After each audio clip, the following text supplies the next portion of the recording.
दंडों के विषय में हम लोग इसके बारे में कोई स्टडी करेंगे। तुलनात्मक अध्ययन इसका करेंगे। आईपीसी में कहाँ प्रावधान किया गया है और बीएनएस में इसका कहाँ प्रावधान किया गया है।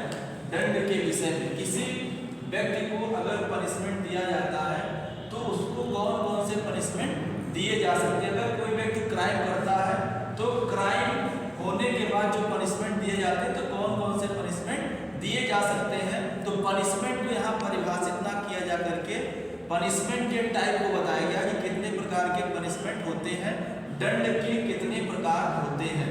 तो पहला जो पनिशमेंट है दंड के प्रकार। दंड के प्रकार, type of punishment. Type of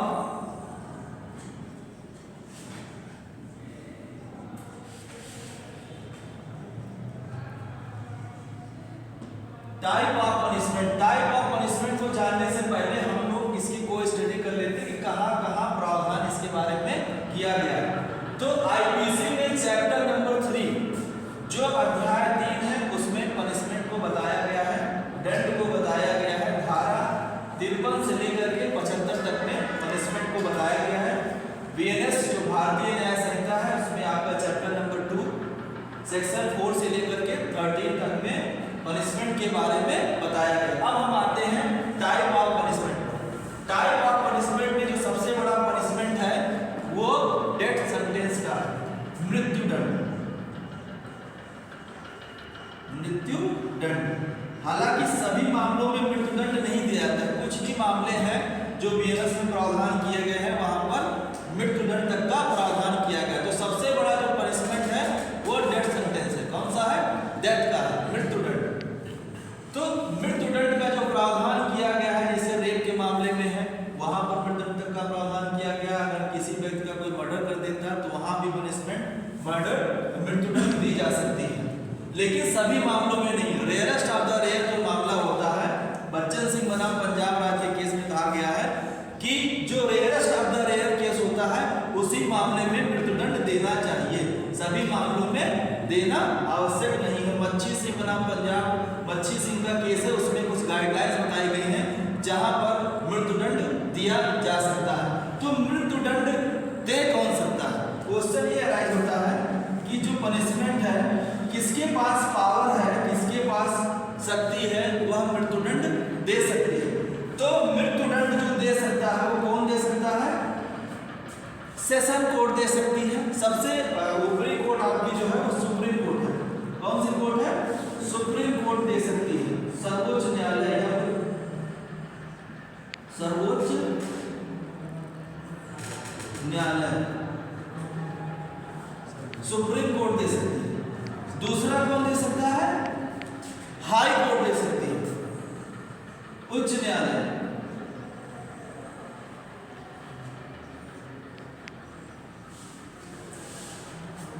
उसके बाद जो दे सकता है आपका वो सेशन कोर्ट दे सकती है, सेशन न्यायालय दे सकती है,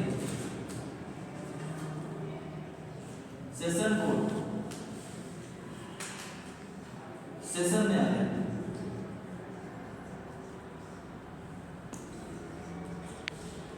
सेशन न्यायालय भी मृत्यु दंड दे सकती है। और कौन दे सकता है? तो आपका additional session court, additional session court, additional session court मृत्यु दंड दे सकती है। तो मृत्यु दंड कौन दे सकता है? तो सभी जो न्यायाधीश है वो मृत्यु दंड नहीं दे सकते हैं। सुप्रीम कोर्ट का जो न्यायालय है उसके जो न्यायाधीश है वो मृत्यु दंड दे सकते हैं। पावर ऑफ कोर्ट्स की, दंड न्यायालय की क्या शक्तियां हैं? दंड न्यायालय जो है जो दंड दे रहा है उसके पास कितनी शक्ति है? तो सुप्रीम कोर्ट जो है वो मृत्यु दंड दे सकता है। उसी प्रकार हाई कोर्ट भी मृत्यु दंड दे सकता है, सेशन कोर्ट भी मृत्यु दंड दे सकता है, एडिशनल सेशन कोर्ट भी मृत्यु दंड दे सकता है। लेकिन सेशन कोर्ट और एडिशनल सेशन कोर्ट अगर मृत्यु दंड देती है तो उसकी पुष्टि करानी होती है हाई कोर्ट से।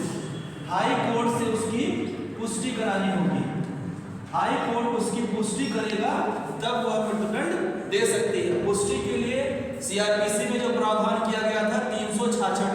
किसमें 366 में, और बीएनएस में 407 से लेकर के 409 तक में प्रावधान किया गया है। पुष्टि से संबंध में कब पुष्टि करेगा सब दिया गया है उसके बारे में।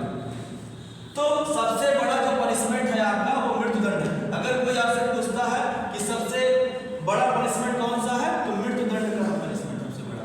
उसके बाद आता है आपका दूसरा पनिशमेंट आता है, वो आता है आपका आजीवन कारावास। आजीवन कारावास, लाइफ इम्प्रिजनमेंट, आजीवन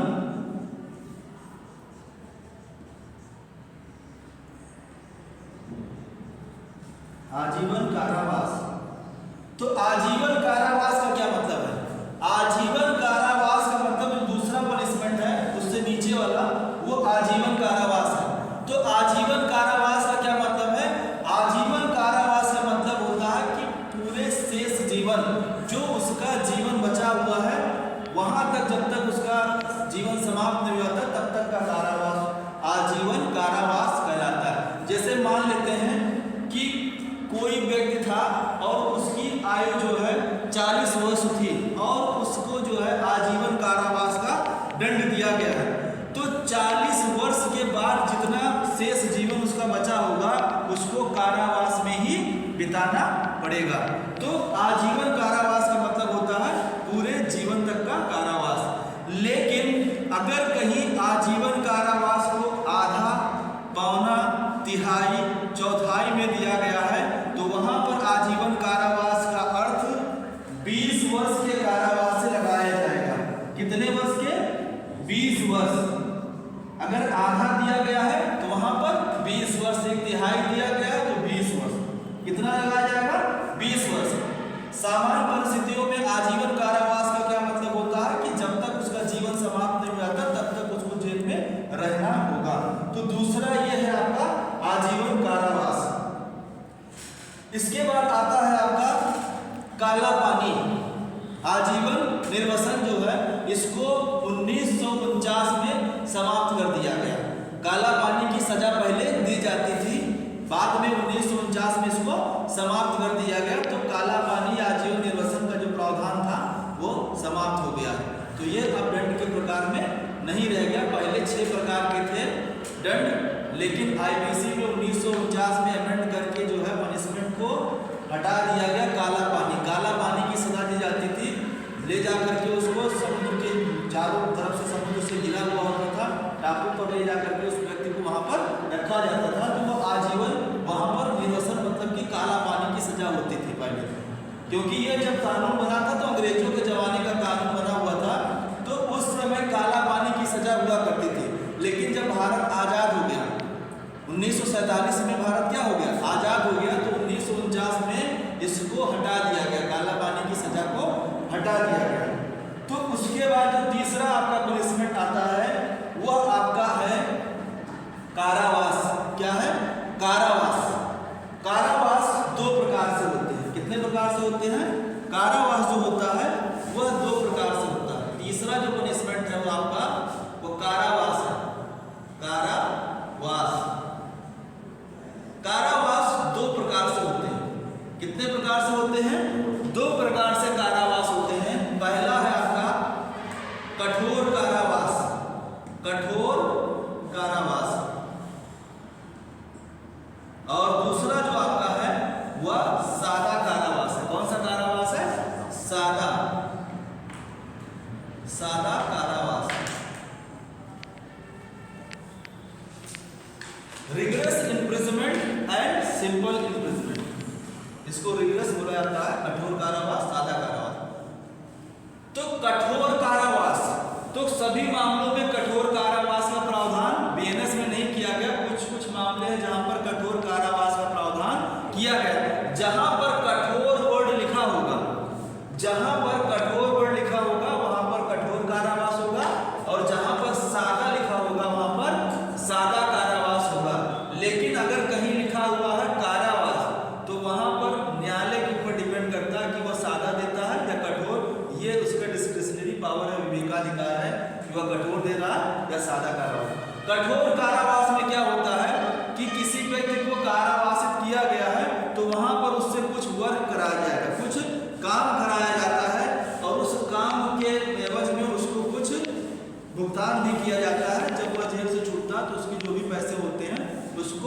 मिल जाते हैं। तो कुछ वर्ग ऐसे मान लेते हैं कि जेल में खेती का काम चल रहा है तो उससे कुछ खेती का काम करा लिया जाएगा। मान लेते हैं कि सफाई कराना तो सफाई का काम करा लिया जाएगा।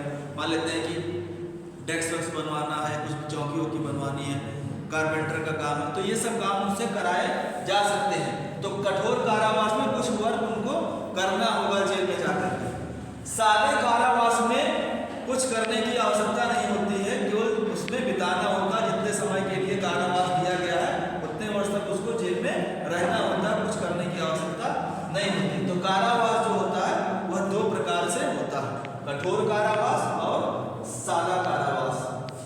उसके बाद आपका आता है संपत्ति का संहरण या संपत्ति की जब्ती, जो एक प्रकार से दंड का एक ये भी प्रकार है, संपत्ति को जब्त करना, संपत्ति की जब्ती।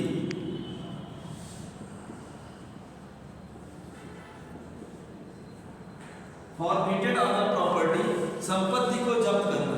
तो एक प्रकार से ये भी दंड के प्रकार में किसी व्यक्ति की जिसको पनिश किया गया है तो उसकी संपत्ति को जब्त किया जा सकता है। एक प्रकार से ये भी उसका पनिशमेंट में आता है।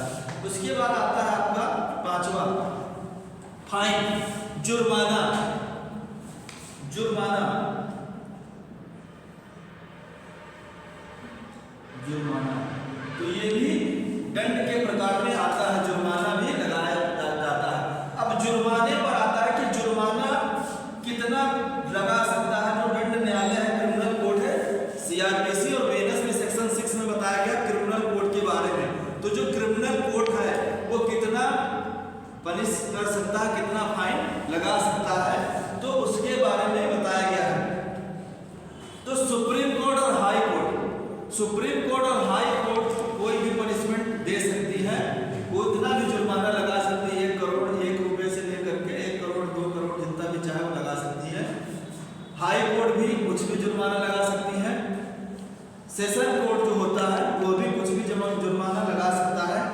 लेकिन फर्स्ट क्लास जुडिशियल मजिस्ट्रेट अगर है, जेएम मजिस्ट्रेट जो होता है, सीजेएम होते हैं, CJM chief judicial magistrate, JM first class and JM second class. तो सीजेएम चीफ जुडिशियल मजिस्ट्रेट भी कुछ भी लगा सकता है, सेशन कोर्ट भी कुछ भी लगा सकता है। जुडिशियल मजिस्ट्रेट अगर फर्स्ट क्लास है तो सीआरपीसी जब बनी थी तो उस समय जो प्रावधान था जुर्माना लगाने का वह था 10,000 रुपए। कितने थे?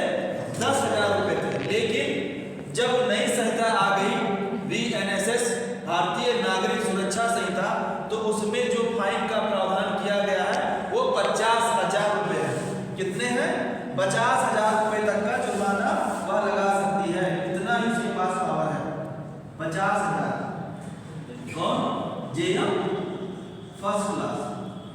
और जो जेएम सेकेंड क्लास है, सीआरपीसी जब बनी थी तो उस समय कितना लगा सकता था? 5,000 रुपए। कितने लगा सकता था? 5,000 रुपए तक का फाइन लगा सकता था। लेकिन जब बीएनएसएस आ गया तो जुर्माने का प्रावधान जो है उसमें थोड़ा सा बढ़ा दिया गया, 10,000 कर दिए गए। कितने कर दिए हैं? 10,000 जुर्माना जो है जेएम सेकेंड क्लास लगा सकता। तो ये आपके दंड के प्रकार थे जो आईपीसी में दिए गए थे, जो आईपीसी में दिए गए थे। अब इसके जगह पर बीएनएस आ गया है तो वहां पर एक दंड का प्रकार और बढ़ गया है। तो अब वर्तमान में अगर आपसे कोई पूछता है कि दंड के कितने प्रकार हैं, तो दंड के 6 प्रकार हो गए हैं। एक जो प्रकार बढ़ा हुआ है दंड का वह है समुदाय की सेवा करना, कम्युनिटी सर्विस। 6 जो आ गया है ऑप्शन में आपका, इसका जो टाइप में है 6 नंबर में, कम्युनिटी सर्विस, समुदाय सेवा।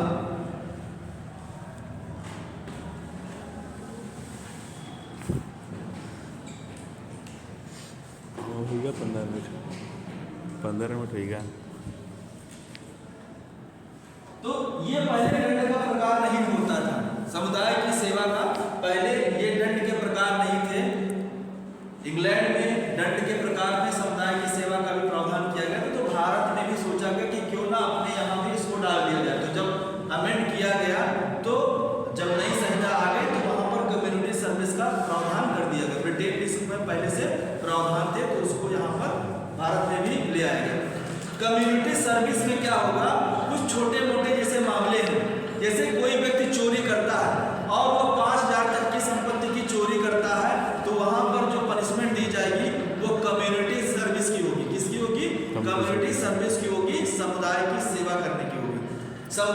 सेवा में उसने जेल में नहीं रहना होगा उसको।